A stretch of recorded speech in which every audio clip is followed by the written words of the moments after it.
Assalamualaikum warahmatullahi wabarakatuh. Selamat siang teman-teman semua. Waalaikumsalam warahmatullahi wabarakatuh. Selamat siang. Baik, terima kasih kepada teman-teman yang sudah menghadiri mata kuliah pengantar pengelola keuangan negara ini. Baik, hari ini kelompok kami, kelompok 7, akan mempresentasikan tentang akuntansi dan penyusunan laporan keuangan pemerintahan daerah yang beranggotakan saya sebagai moderator dan presentator dengan NIM 225134059 Sabila Rahma. Dan selanjutnya ada teman-teman saya juga, Ahmad Syauki. Perkenalkan, nama saya Ahmad Syauki Jiwantoro dengan NIM 225134034. Selanjutnya ada Putri Angelina. Perkenalkan, nama saya Putri Angelina Maharani Kansil dengan NIM 225134055. Baik, selanjutnya ada Wandira. Perkenalkan, nama saya Wandira Maharani dengan NIM 225134065. Baik, terima kasih. Selanjutnya, boleh di next. Oke, untuk presentasi kali ini terdiri dari pembukaan, sesi pemaparan materi, sesi tanya jawab, selanjutnya dan tanya jawab dan sesi penutupan. Baik, mari kita mulai sesi pemaparan materi ini materi yang pertama yang akan disampaikan oleh Ahmad Syauki. Kepada Ahmad Syauki, dipersilakan. Baik, terima kasih Sabil.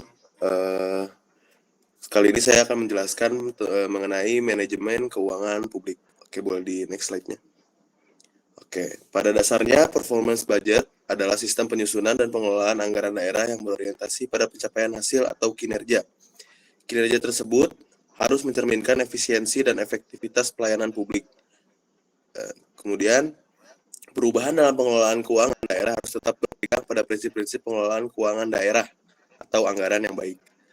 Prinsip manajemen keuangan daerah yang diperlukan untuk mengontrol kebijakan keuangan daerah tersebut meliputi akuntabilitas, value for money, kemudian kejujuran dalam mengelola keuangan publik atau probity, kemudian transparansi dan pengendalian. Oke, boleh di next.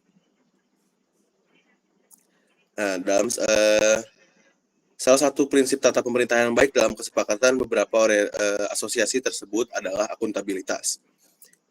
Akuntabilitas adalah kewajiban untuk menjawab setiap pertanyaan dan mempertanggungjawabkan pelaksanaan atas tugas atau tanggung jawab yang dibebankan kepadanya.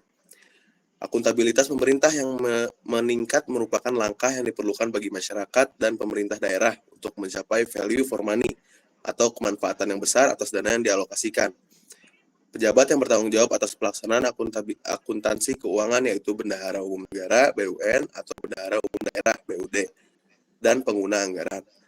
Oke, boleh di next slide-nya. Di sini ada bagan ya teman-teman. Dari bagan ini bisa dilihat yaitu struktur organisasi pelaksanaan pengelolaan akuntansi keuangan. Akuntansi keuangan negara dan daerah dilaksanakan oleh pejabat yang bertanggung jawab atas pelaksanaan akuntansi keuangan. Yang pertama itu ada BUN atau Bendahara Umum Negara, kemudian ada juga Bendahara Umum Daerah atau BUD, dan pengguna anggaran dan pengguna anggaran. Kemudian BUD melaksanakan transaksi keuangan, aset, utang, dan ekuitas dana termasuk pembiayaan dan perhitungannya. Sementara itu pengguna anggaran terdiri atas Menteri, Pimpinan Negara, Kepala SKPD, atau pengguna anggaran melaksanakan transaksi keuangan, aset, utang, dan ekuitas dana termasuk transaksi pendapatan dan belanja yang berada dalam tanggung jawabnya. Sekian dari saya, kemudian saya serahkan kembali kepada moderator. Baik, terima kasih kepada Ahmad Syauki. Materi selanjutnya akan dipresentasikan oleh Putri Angelina. Silakan, Putri Angelina. Baik, sebelumnya terima kasih kepada moderator karena telah memberikan saya kesempatan untuk menjelaskan materi mengenai sistem akuntansi dalam laporan keuangan daerah. Boleh di next. Yang pertama itu ada keterkaitan SAP, SAPP, dan SAPD. SAP adalah standar akuntansi pemerintah, SAPP adalah sistem akuntansi pemerintah pusat, dan SAPD adalah sistem akuntansi pemerintah daerah. Sebelum membahas mengenai keterkaitan itu, di sini kita harus tahu mengenai laporan keuangan. Laporan keuangan adalah laporan yang memberikan informasi terstruktur mengenai posisi keuangan dan transaksi suatu entitas pelaporan yang memiliki tujuan untuk memberikan informasi penting kepada pengguna laporan. Contohnya seperti posisi keuangan, realisasi anggaran, arus kas, dan kinerja keuangan untuk membantu dalam mengambil keputusan terkait alokasi sumber daya. Itu merupakan salah satu upaya konkret untuk mewujudkan transparansi dan akuntabilitas pengelolaan keuangan negara, yang penyampaian atau penyajian laporan pertanggungjawaban keuangan pemerintah itu harus sesuai dengan standar akuntansi pemerintah yang telah ditetapkan secara umum.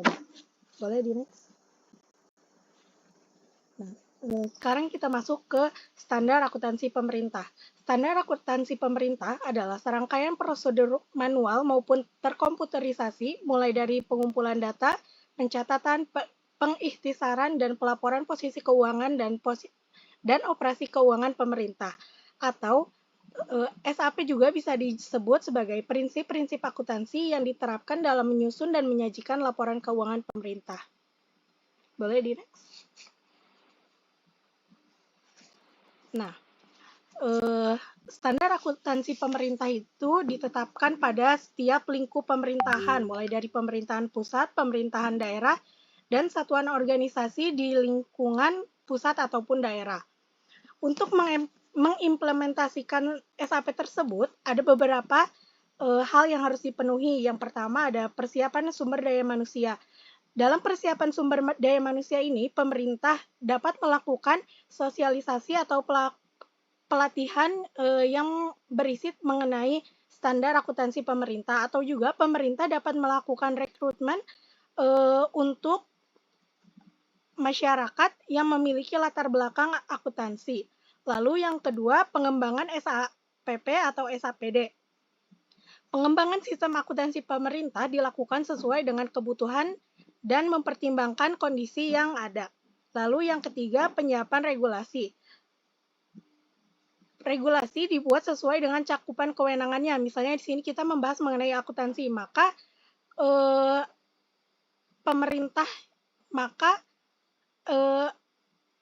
pihak yang memiliki wewenang untuk membuat regulasi itu seperti Menteri Keuangan, Menteri Dalam Negeri, Gubernur, Bupati, ataupun Wali Kota.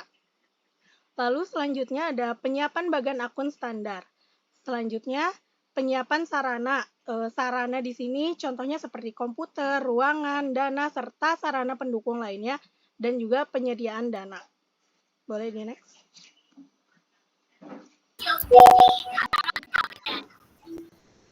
Sistem akuntansi pemerintah itu ada dua, sistem akuntansi pemerintah pusat dan sistem akuntansi pemerintah daerah. Sistem akuntansi pemerintah pusat diatur berdasarkan peraturan Menteri Keuangan, sedangkan sistem akuntansi pemerintah daerah diatur berdasarkan peraturan gubernur, wali kota atau bupati yang mengacu pada Perda tentang pengelolaan keuangan daerah yang berpedoman pada peraturan pemerintah. Mohon maaf sebelumnya kepada Faisya, mic-nya nyala. Maaf, kepencet. Oke. Selanjutnya di sini SAPD atau Sistem Akuntansi Pemerintah Daerah. Sistem akuntansi pemerintah daerah mencakup prosedur manual dan terkomputerisasi untuk mencatat dan melaporkan posisi keuangan dan operasi keuangan pemerintah dalam rangka mempertanggungjawabkan pelaksanaan APBD. Lagi next. Ada hubungan antara standar, tadi kan kita membahas mengenai standar akuntansi pemerintah dan sistem akuntansi pemerintah. Nah, di sini hubungannya standar digunakan sebagai acuan dalam penyusunan sistem akuntansi pemerintah. Lalu, sistem akuntansi harus menghasilkan output yang sesuai dengan ketentuan dalam standar. Lalu, standar juga mengatur mengenai output yang diharapkan, sedangkan sistem adalah proses atau langkah-langkah untuk menghasilkan keluaran atau output yang sesuai dengan standar tadi. Next. Nah, dalam penyusunan laporan keuangan pemerintah daerah terdapat beberapa entitas. Di sini kita akan membahas entitas pelapor dan entitas akuntansi dalam menyelenggarakan SAPD. Yang pertama, entitas pelapor. Entitas pelapor adalah unit pemerintah yang wajib menyampaikan laporan keuangan pertanggungjawaban yang terdiri dari satu atau lebih entitas akuntansi. Lalu selanjutnya entitas akuntansi. Entitas akuntansi adalah unit pemerintahan penggunaan anggaran atau pengguna barang yang wajib menyelenggarakan akuntansi dan menyusun laporan keuangan untuk digabungkan pada entitas pelaporan. Next. Nah, dalam pelaksanaan SAPD tadi, di sini ada dua peran pejabat. Yang pertama, peran pejabat pengelola keuangan daerah atau PPKD. PPKD merupakan Kepala Satuan Kerja Pengelola Keuangan Daerah atau Kepala SKPD. Lalu, PPKD juga bertugas melaksanakan pengelolaan anggaran pendapatan dan belanja daerah dan bertindak sebagai bendahara umum daerah. Lalu, yang kedua, peran pejabat pengelola keuangan atau PPK SKPD. PPK SKPD mengkoordinasikan pelaksanaan sistem dan prosedur penatausahaan bendahara, penerima dan bendahara pengeluaran di SKPD. Next. Nah, selanjutnya kita akan masuk ke topik selanjutnya yaitu basis pencatatan akuntansi.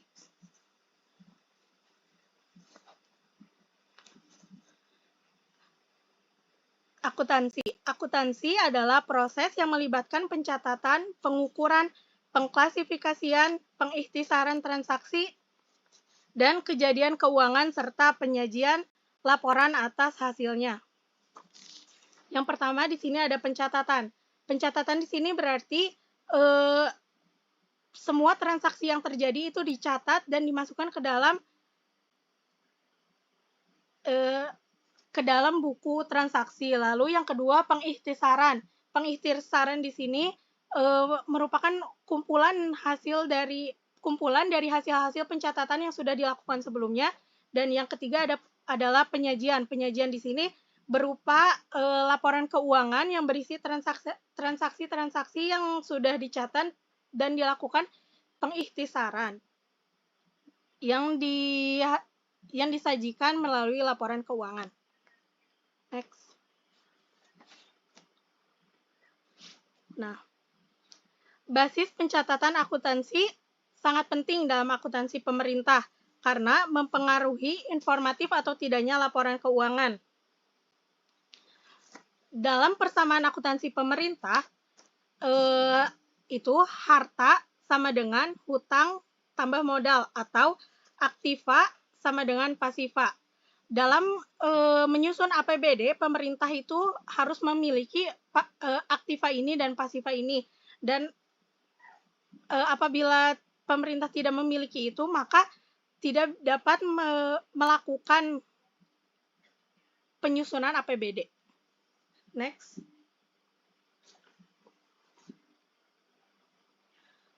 Lalu, perbandingan basis akuntansi. Terdapat 4 jenis basis atau metode pencatatan dalam akuntansi. Yang pertama ada sistem kas, sistem modifikasi kas, sistem modifikasi akrual, dan sistem akrual. Yang pertama sistem kas. Sistem kas merupakan transaksi hanya diakui jika kas telah diterima atau dikeluarkan. Lalu untuk sistem modifikasi kas, sistem ini hampir mirip dengan basis kas, tetapi dalam sistem ini menambahkan satu periode setelah tahun fiskal berakhir. Lalu untuk sistem modifikasi akrual, ini juga hampir mirip dengan sistem akrual, tetapi dalam sistem ini mempertimbangkan perolehan aset dan pemanfaatannya. Lalu yang terakhir ada pencatatan berdasarkan terjadinya peristiwa ekonomi atau transaksi. Next.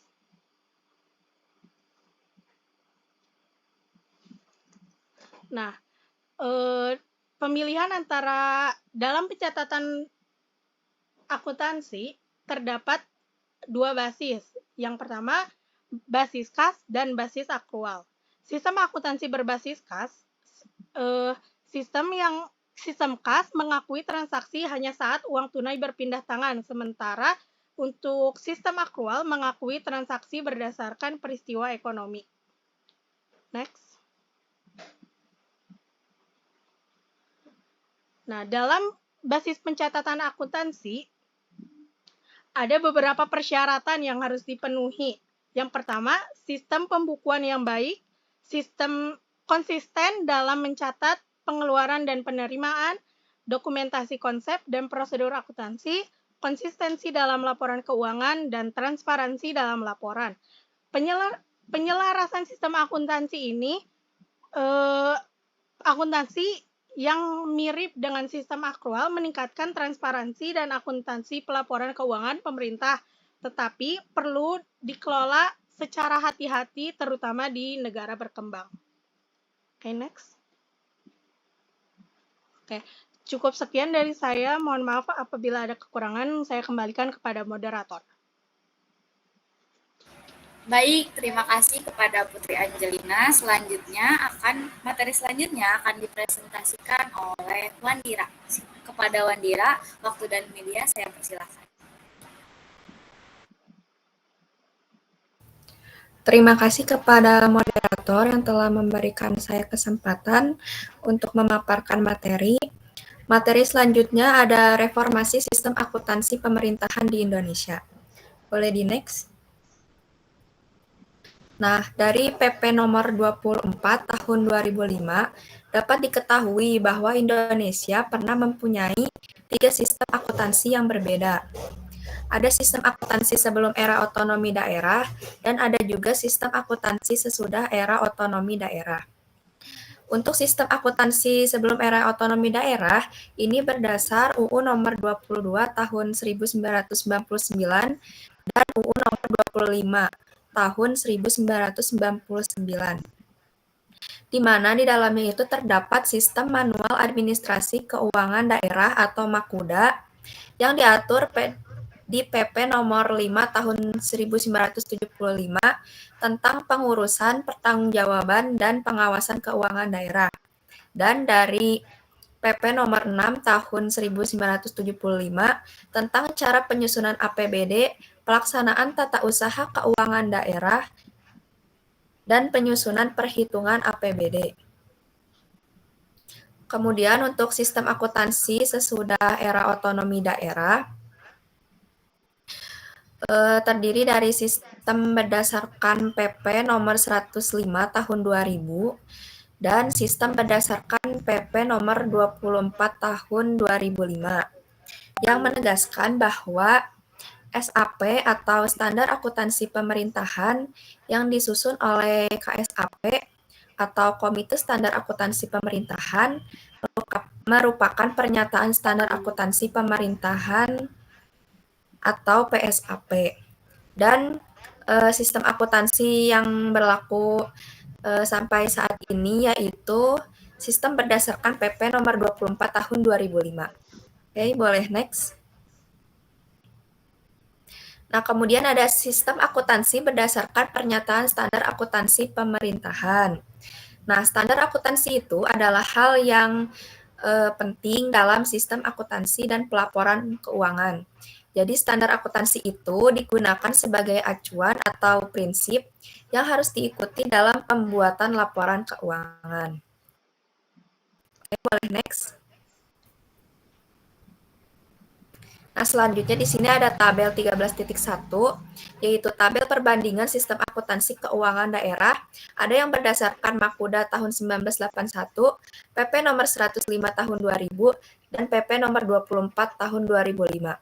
Untuk hal pertama yang dibandingkan itu ada susunan laporan APBD.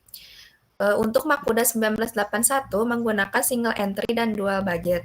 Untuk PP nomor 105 tahun 2000 menggunakan dual entry dan unified budget.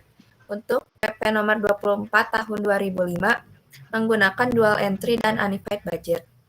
Nah, maksud dari single entry ini adalah transaksi itu dicatat pada satu sisi. Jadi misalnya ada kas masuk dicatat sebagai penerimaan kas.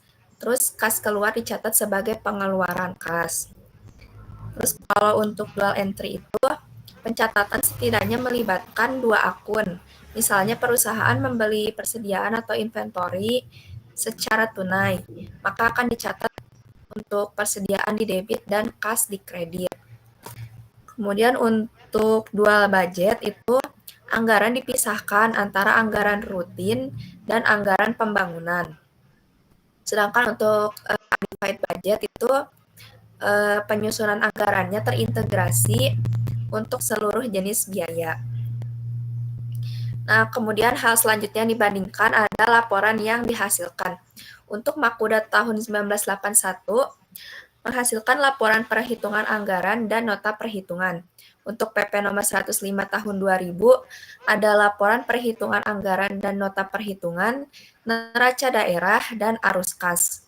Untuk PP nomor 24 tahun 2005, ada laporan realisasi anggaran, neraca daerah, arus kas, dan catatan atas laporan keuangan. Kemudian untuk basis akuntansinya, untuk Makuda 1981, menggunakan basis kas untuk pengakuan belanja dan pendapatan daerah. Untuk PP nomor 105 tahun 2000, menggunakan basis kas untuk pengakuan belanja dan pendapatan daerah, dan modifikasi akrual untuk penyusunan neraca. Dan untuk PP nomor 24 tahun 2005, juga menggunakan basis kas dan modifikasi akrual. Oke, boleh next. Nah, selanjutnya ada perlakuan terhadap akun-akun. Yang pertama itu untuk akuntansi pendapatan dan belanja. Pendapatan adalah semua penerimaan kas umum yang menambah ekuitas dana lancar. Sedangkan untuk belanja adalah semua pengeluaran kas umum yang mengurangi ekuitas dana lancar. Nah, untuk akuntansi pendapatan dan belanja, basis pencatatannya dengan metode modifikasi kas menuju akrual, di mana pendapatan dan belanja tercantum dalam laporan realisasi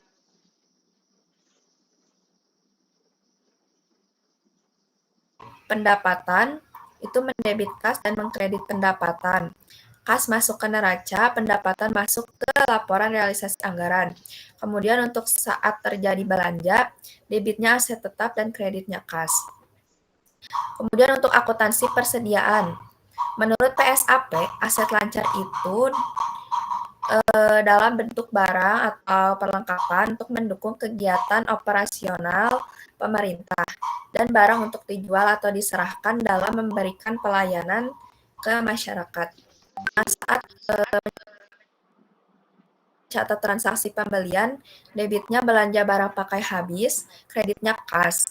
Kemudian saat mencatat hasil cek fisik terhadap persediaan, debitnya persediaan barang pakai habis, kreditnya EDL, cadangan persediaan. EDL itu ekuitas dana lancar. Boleh di next. Selanjutnya untuk akuntansi investasi. Jadi investasi itu adalah aset yang digunakan untuk memperoleh manfaat ekonomi seperti bunga, dividen, dan royalti. Nah, saat menginvestasikan dana, debitnya belanja investasi dan kreditnya kas. Kemudian selanjutnya untuk akuntansi aset tetap dan konstruksi dalam penyelesaian. Nah, aset tetap itu adalah aset berwujud yang memiliki manfaat lebih dari 1 tahun. Nah, saat mencatat jurnal aset tetap, itu debitnya belanja modal, kreditnya kas. Kemudian untuk konstruksi dalam penyelesaian, debitnya konstruksi dalam pengerjaan, dan kreditnya diinvestasikan dalam aset tetap. Boleh next. Oke, sekian pemaparan materi dari saya kembalikan kepada moderator. Baik, terima kasih kepada Wandira. Selanjutnya adalah materi selanjutnya akan dipresentasikan oleh saya sendiri, yaitu sistem akuntansi pemerintahan daerah. Nah, apa sih yang dimaksud dengan sistem akuntansi pemerintahan daerah? Yaitu serangkaian prosedur manual ataupun terkomputerisasi yang dimulai dari pengumpulan data, pencatatan, pengikhtisaran, pelaporan posisi keuangan, dan operasi keuangan pemerintahan daerah. Boleh di next. Oke, seperti yang sudah saya tadi bilang kan, SAPD adalah serangkaian prosedur manual maupun terkomputerisasi, mulai dari pengumpulan data, pencatatan, pengikhtisaran, dan pelaporan posisi keuangan, dan operasi keuangan pemerintahan daerah. Oke, next. Nah, selanjutnya eh, SAPP atau Sistem Akuntansi Pemerintahan Pusat itu tuh diaturnya oleh Menteri Keuangan. Sementara Sistem Akuntansi Pemerintahan Daerah itu tuh diaturnya oleh gubernur atau wali kota daerah tersebut. Oke, boleh di next. Nah, selanjutnya di sini tuh ada dua entitas, yaitu entitas pelaporan dan entitas akuntansi. Apa sih bedanya antara entitas pelaporan dan entitas akuntansi? Baik, yang pertama akan kita mulai dari entitas pelaporan, yaitu unit pemerintahan yang terdiri dari satu atau lebih entitas akuntansi yang berkewajiban untuk untuk menyampaikan pertanggungjawaban berupa laporan keuangan. Nah, apa bedanya dengan si entitas akuntansi ini? Sementara entitas akuntansi adalah unit pemerintah pengguna anggaran atau barang yang berkewajiban menyelenggarakan akuntansi dan menyusun laporan keuangan untuk digabung pada entitas pelaporan.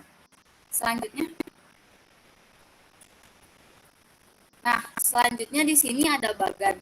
Jadi itu SKPD mempunyai sistem akuntansi instalasi yang kemudian nanti akan menghasilkan laporan realisasi anggaran dan catatan atas laporan realisasi anggaran dan neraca. Yang akan dan selanjutnya ada BUE, Bendahara Umum Daerah atau BUD. BUD juga mempunyai sistem akuntansi instalasi yang akan menghasilkan laporan arus dan catatan atas laporan arus dan semuanya ini akan menghasilkan ada yang pertama laporan realisasi anggaran, yang kedua neraca, yang ketiga laporan arus dan yang keempat adalah catatan atas laporan arus. Baik, next. Nah, sekarang adalah struktur SAPD. Nah, di sini ada SAPD, yaitu sistem keuangan, sistem akuntansi yang diterapkan pada entitas akuntansi. Sementara PKD merupakan sistem akuntansi yang diterapkan pada BDD atau Bendahara Umum Daerah. Oke, boleh di next. Selanjutnya adalah Sistem Informasi Keuangan Daerah atau SSID. Menurut mengacu pada DPP nomor 56 tahun 2005. Oke, boleh di next. Nah, pengertiannya adalah apa sih Sistem Informasi Keuangan Daerah itu?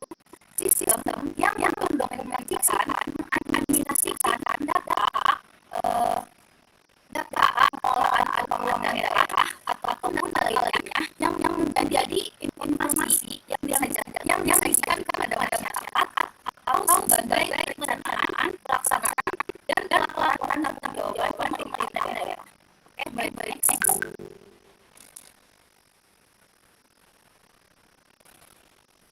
Oke, selanjutnya adalah informasi keuangan daerah ada 7. Yang pertama APBD dan realisasi APBD. Yang kedua adalah rencana daerah dan yang ketiga adalah laporan atas. Yang keempat laporan atas laporan keuangan.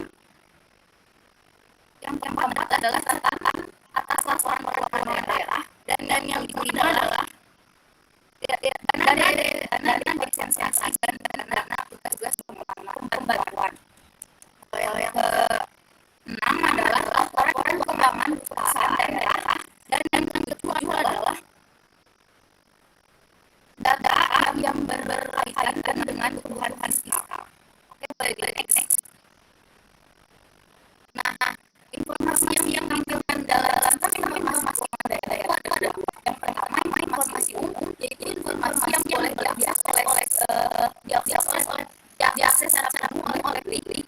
Jadi bebas diakses oleh siapa saja. Yang kedua adalah informasi khusus, yaitu informasi yang disediakan untuk pengambilan kebijakan. Pengambilan keputusan. Oke, selanjutnya adalah tujuan pemerintah menyelenggarakan sistem informasi keuangan daerah secara nasional. Nah, kenapa sih pemerintah harus menyelenggarakan SIKD secara nasional? Yang pertama, tentu saja untuk merumuskan kebijakan dan kendalian fiskal nasional. Yang kedua, menyajikan informasi keuangan daerah secara nasional. Yang ketiga, merumuskan kebijakan keuangan daerah. Dan yang keempat adalah melakukan pemantauan, pengendalian, dan evaluasi dana. Yang kelima, menjalankan masing-masing daerah secara terbuka. Dan yang keenam, mendukung penyediaan informasi keuangan daerah. Mungkin untuk sekian pemaparan materi dari kelompok 7. Selanjutnya akan dilanjutkan pada sesi tanya jawab. Baik yang ingin kami membatasi pertanyaan sebanyak 3 pertanyaan untuk tanya jawab pada kelompok kami. Baik yang ingin bertanya boleh komen dulu, boleh chat dulu ingin bertanya, baru nanti saya akan pilih.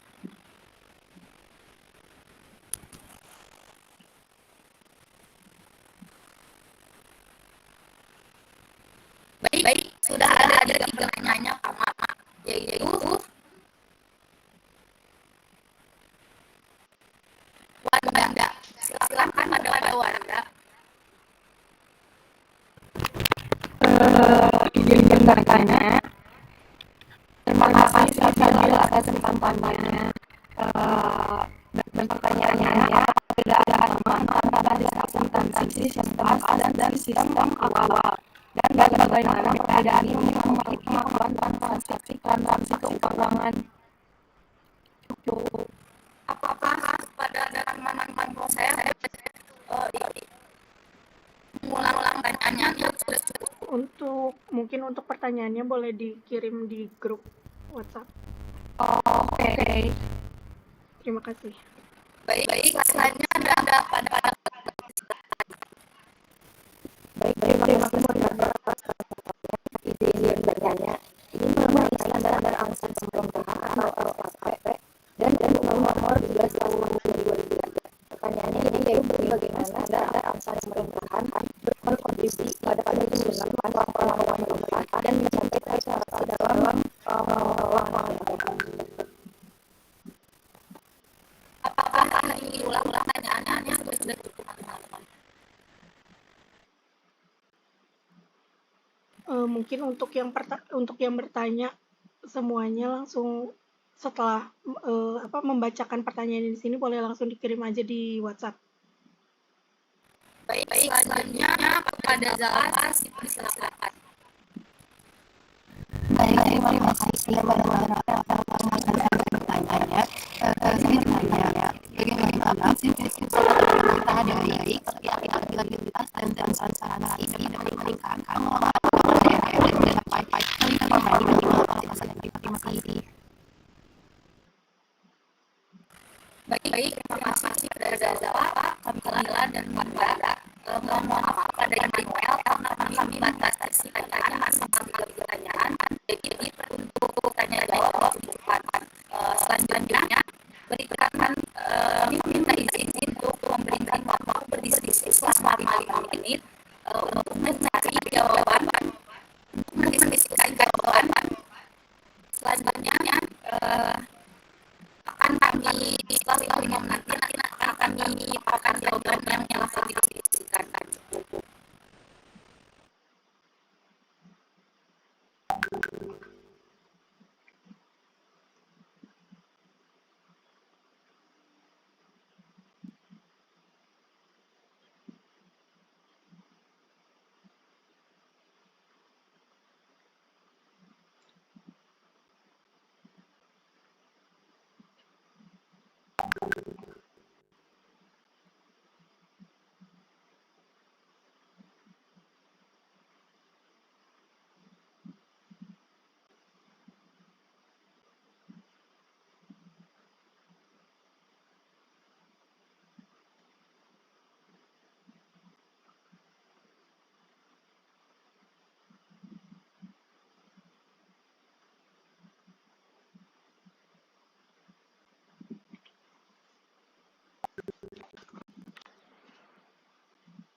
Mohon ditunggu ya teman-teman, jangan pada leave lokasi.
Baik guys, kami ada sedikit pertanyaan untuk audiens.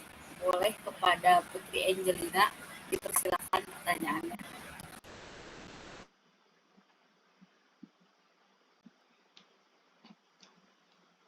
Baik, karena masih menunggu rekan-rekan yang lainnya yang masih mencari jawaban, di sini ada satu pertanyaan mengenai materi yang sudah saya sampaikan tadi. Nah, tadi kan saya sudah menyebutkan bahwa SAP itu ditetapkan pada setiap lingkup pemerintah. Nah, lingkup apa saja? Lalu, dalam mengimplementasikan SAP itu ada beberapa hal yang harus dipenuhi. Apa saja syarat yang harus dipenuhinya? Terima kasih. Boleh kepada teman-teman yang mau menjawab, boleh langsung raise hand.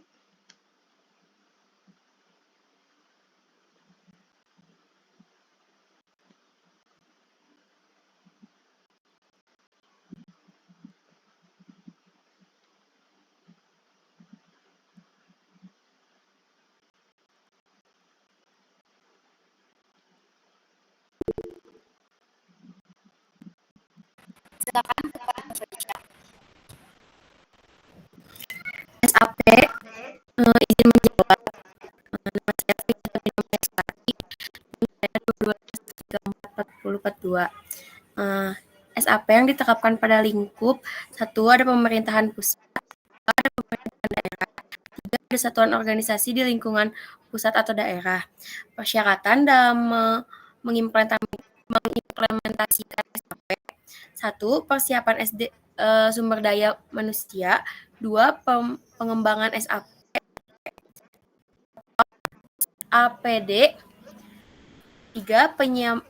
Penyiapan regulasi, 4. Penyiapan bagan akun standar, 5. Penyiapan sarana, dan 6. Penyediaan dana. Cukup. Apakah benar, Pernil? Iya betul. Selamat. Gak dapet apa-apa.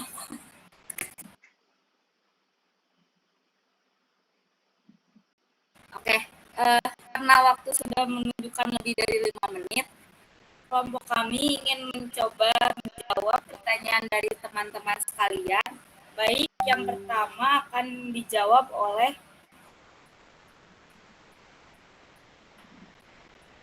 silakan. Oke.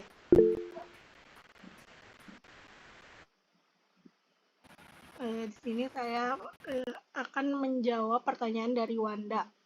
Tadi itu pertanyaannya, apa perbedaan utama antara basis akuntansi sistem kas dan sistem akrual? Lalu, bagaimana perbedaan ini mempengaruhi pengakuan transaksi keuangan? Nah, perbedaan utama dari basis akuntansi sistem kas dan sistem akrual terletak pada saat pengakuan transaksi keuangan. Pada sistem kas, transaksi diakui hanya ketika kas secara fisik telah diterima atau dikeluarkan. Lalu, untuk sistem akrual, transaksi diakui pada saat terjadinya peristiwa ekonomi terlepas dari apakah kas sudah diterima ataupun belum. Jadi, sistem kas menghasilkan pencatatan yang kurang akurat dan bisa membingungkan dalam mencatat transaksi, sementara sistem akrual lebih tepat dalam mencerminkan peristiwa ekonomi yang sesungguhnya, bahkan jika kas belum diterima ataupun sudah dikeluarkan. Cukup, apakah ada tanggapan? Sudah cukup, terima kasih Putri. Ya. Baik, selanjutnya akan dijawab oleh Wandira. Oke, saya akan menjawab pertanyaan dari Kamila. Tadi pertanyaannya itu bagaimana standar akuntansi pemerintahan atau SAP berkontribusi pada penyusunan laporan keuangan pemerintah dan mencapai transparansi dalam pengelolaan keuangan negara. Nah, jadi SAP itu berkontribusi dengan cara yang pertama konsistensi. Jadi SAP itu memberikan pedoman yang konsisten dalam hal pengumpulan data, pencatatan, pengikhtisaran, dan pelaporan posisi keuangan. Kemudian yang kedua, standar akuntansi yang diterima. SAP itu mengikuti standar akuntansi yang telah diterima secara umum dan memberikan kehandalan untuk penyusunan laporan keuangan. Kemudian yang ketiga, transparansi. Dengan mengikuti SAP, pemerintah dapat memastikan bahwa laporan keuangan mereka memenuhi standar akuntansi yang transparan. Jadi, dengan menerapkan SAP, laporan keuangan pemerintah menjadi lebih konsisten, dapat dipercaya, dan transparan, yang akhirnya dapat berkontribusi pada pencapaian akuntabilitas dan transparansi dalam pengelolaan keuangan negara. Baik, apakah jawabannya sudah cukup?